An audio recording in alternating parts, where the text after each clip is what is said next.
Canada has had to make a heartbreaking decision when confronted with images of bombed hospitals and schools all across Ukraine, to civilian casualties and the Ukrainian president that has passionately pleaded for a no-fly zone over his war-ravaged country.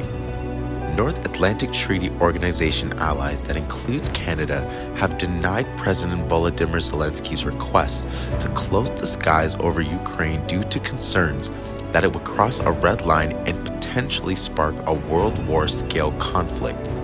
Prime Minister Justin Trudeau addressed these are heartbreaking decisions and choices we have to make, addressing a news conference to announce new supports from Canada's automotive sectors. The Prime Minister added a no-fly zone that may not prevent the mass destruction inflicted on Ukraine, as he said Russia has moved away from dropping bombs from planes over the country's airspace towards cruise missiles fired from a distance. Chers parlementaires, dear parliamentarians, friends and colleagues, good morning and thank you for being here today to welcome a courageous and exceptional leader. Zelensky, on behalf of parliamentarians and on behalf of all Canadians, it is an honor to welcome you to our House. Mr. President, Volodymyr, you are a friend. Canadians and Ukrainians are friends, and they have been for a long time. Our people share deep historical ties. In the early 20th century, a massive wave of Ukrainian immigrants came to Canada. Many of them settled in the Canadian prairies. They worked the land. They built churches distinguished by their beautiful spires, and they helped shape Canada in significant ways. Notre pays compte aujourd'hui. Today, there are 1.4 million Ukrainian Canadians in our country, making it the second largest Ukrainian diaspora in the world. Whether as farmers, producers, scientists, community leaders, athletes, or frontline workers, Ukrainian Canadians continue to make a tremendous contribution to our country. But the friendship between Canada and Ukraine is not only based on this shared history, it is also based on our shared values. Volodymyr, in the years I've known you, I've always thought of you as a champion for democracy. And now, democracies around the world are lucky to have you as our champion. Hear, hear.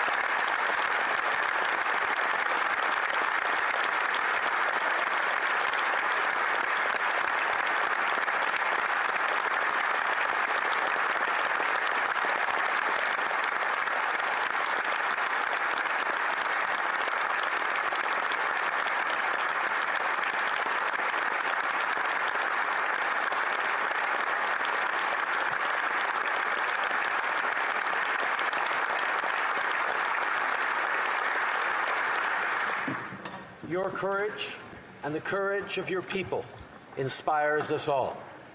You're defending the right of Ukrainians to choose their own future. And in doing so, you're defending the values that form the pillars of all free, democratic countries. Freedom, human rights, justice, truth, international order. These are the values you're risking your life for as you fight for Ukraine and Ukrainians. Beyond that, you're inspiring democracies and democratic leaders around the world to be more courageous, more united, and to fight harder for what we believe in. You remind us that friends are always stronger together. With allies and partners, we're imposing crippling sanctions to make sure Putin and his enablers in Russia and Belarus are held accountable. Today, in line with our European Union partners, I can announce that we have imposed severe sanctions on 15 new Russian officials, including government and military elites who are complicit in this illegal war. Canada will continue to support Ukraine with military equipment as well as financial and humanitarian assistance. And we will be there to help rebuild once the aggressor is repelled. In Canada, we like to root for the underdog. We believe that when a cause is just and right, it will always prevail, no matter the size of the opponent. This doesn't mean it'll be easy. Ukrainians are already paying incalculable human costs. This illegal and unnecessary war is a grave mistake, and Putin must stop it now.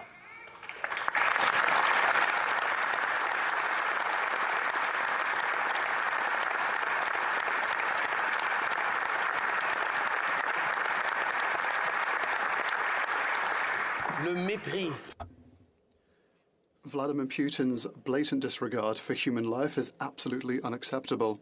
Canada continues to demand that Russia stop targeting civilians and end this unjustifiable war. Ukrainians are standing up to authoritarianism. And as parliamentarians united in this House today, and all Canadians, we stand with you. As friends, you can count on our unwavering and steadfast support. And now, it is my great privilege to introduce to you all the President of Ukraine, our friend, Volodymyr Zelensky.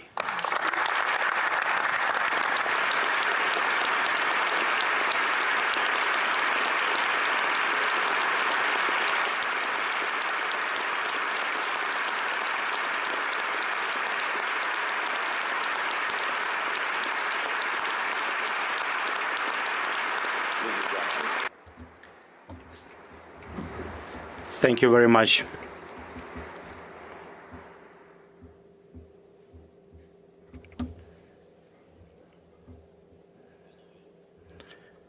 Ladies and gentlemen,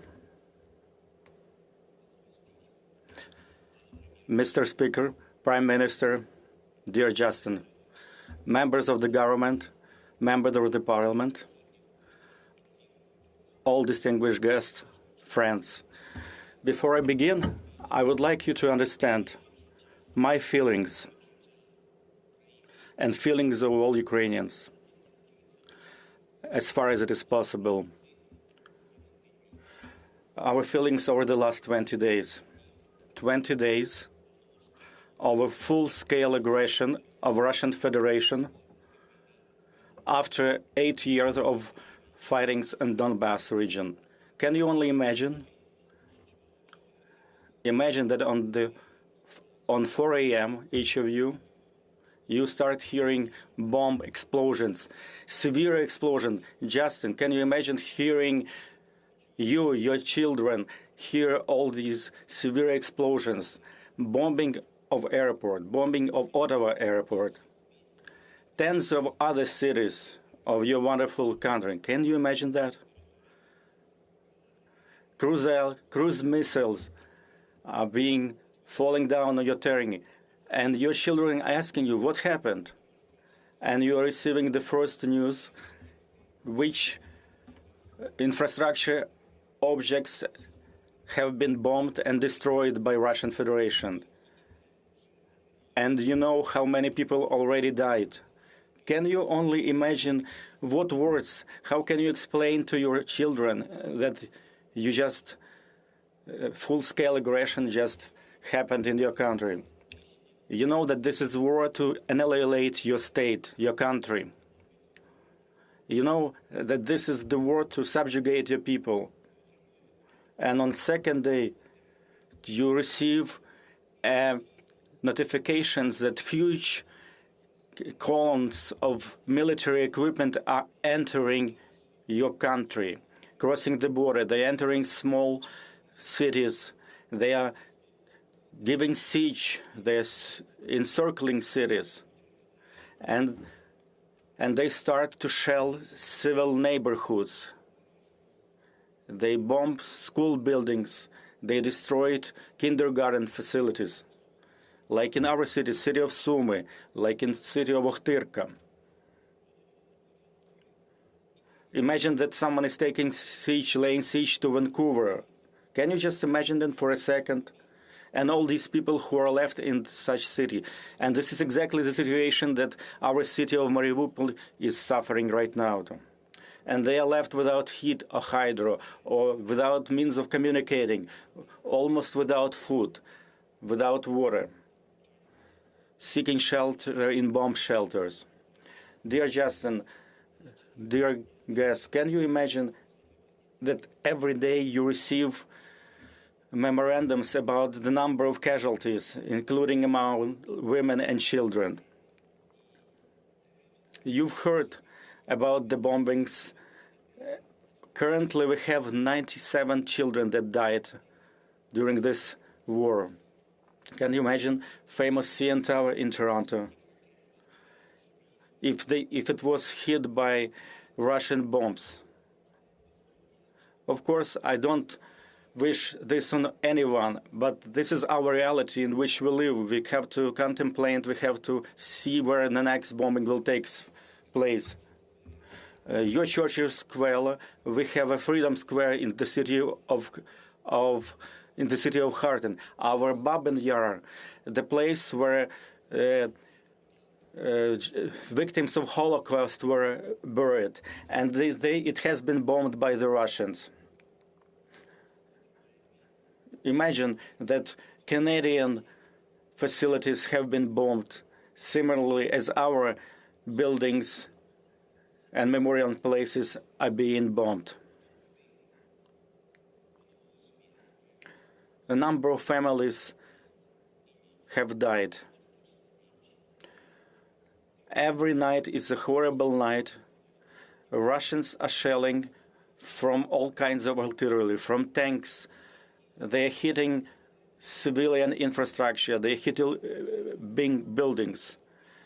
Can you imagine that there is a fire starting at a nuclear power plant? And that's exactly what happened in our country.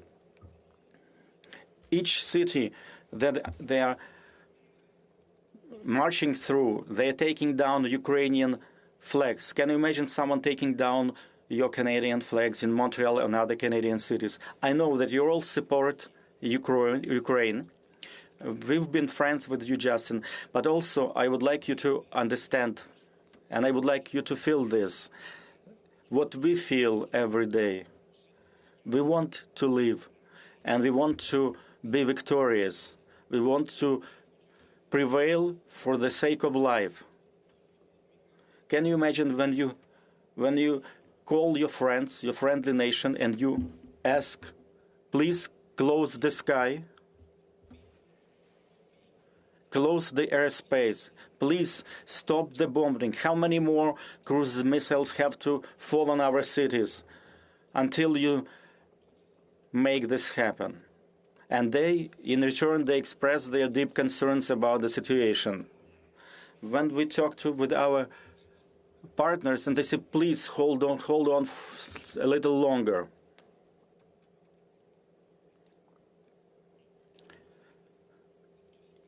Some people are talking about trying to avoid the escalation. And at the same time, in response to our aspiration to become members of NATO, we also do not hear a clear answer. Sometimes we don't see obvious things. It's a dire straits, but it also allowed us to see who our real friends are over the last 20 days, and as well 8 previous years. I'm sure that you've been able to see clearly what's going on, and I'm addressing all of you. Canada has always been steadfast in their support. You've been a reliable partner to Ukraine and Ukrainians, and I'm sure this will continue. You've offered your help, your assistance at our earliest request. You supply us with the military assistance, with humanitarian assistance. You've imposed serious sanctions. At the same time, we see that, unfortunately, they did not bring the end to the war. You can see that our cities like Kharkiv, Mariupol, and many other cities are not protected just like your cities are protected. Edmonton, Vancouver. You can see that Kyiv is being shelled and bombed. Ivano-Frankivsk. It used to be, we were a very peaceful country, peaceful cities, but now they're being constantly bombarded. Basically, what I'm trying to say that you all need to do more to stop Russia, to protect Ukraine, and by doing that, to protect Europe from Russian threat. They're destroying everything, memorial complexes, schools, hospitals, housing complex. They already killed 97 Ukrainian children. We are not asking for much. We're asking for justice, for real support, which will help us to prevail, to defend, to save life all of the world.